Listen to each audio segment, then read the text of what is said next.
Anthony Joshua promised to take Jake Paul's soul, and under the bright lights in Miami, he delivered on that threat with brutal finality. After a night filled with frustration, patience, and mounting pressure, Joshua closed the show with a thunderous right hand that ended the fight and left Paul broken, battered, and unable to rise. The matchup lasted far longer than most expected. Paul survived early by relying on movement, angles, and caution, refusing to stand still in front of a far larger and more powerful opponent. He slipped punches, circled the ring, and even found moments of success with his jab, snapping Joshua's head back and forcing the former champion to reset. For stretches, it was awkward, messy, and far from entertaining, drawing frustration from the crowd and even a warning from the referee. Joshua struggled to pin Paul down. Each time he tried to close the distance, Paul smothered him, tied him up, or fell to the canvas under Joshua's weight. The fight became scrappy, tense, and ugly, but the danger was always there. Joshua's uppercuts began to land inside, and the tide slowly turned as Paul's energy faded. By the later rounds, fatigue betrayed Paul. The movement slowed, the clinches grew desperate, and the punishment accumulated.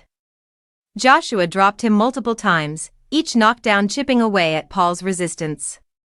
The end came when Joshua finally found the opening he had been hunting all night, trapping Paul on the ropes and detonating a crushing right hand that sent him crashing to the canvas.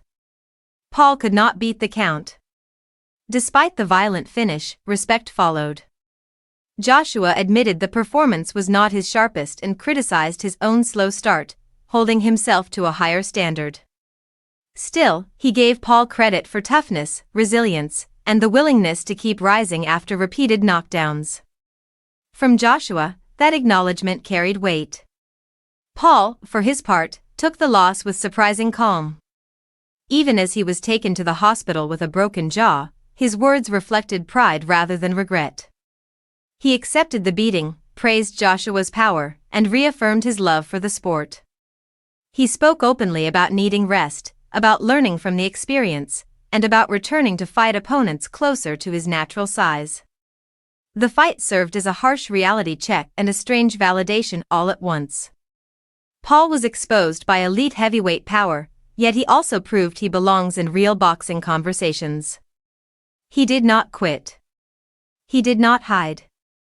He stepped in with a true heavyweight and paid the price. Joshua now looks ahead, calling for bigger challenges and legacy-defining bouts, while Paul retreats to heal and reflect. One man walked away victorious but unsatisfied. The other walked away defeated but unbroken in spirit. It was not a beautiful fight. It was not a competitive one in the end.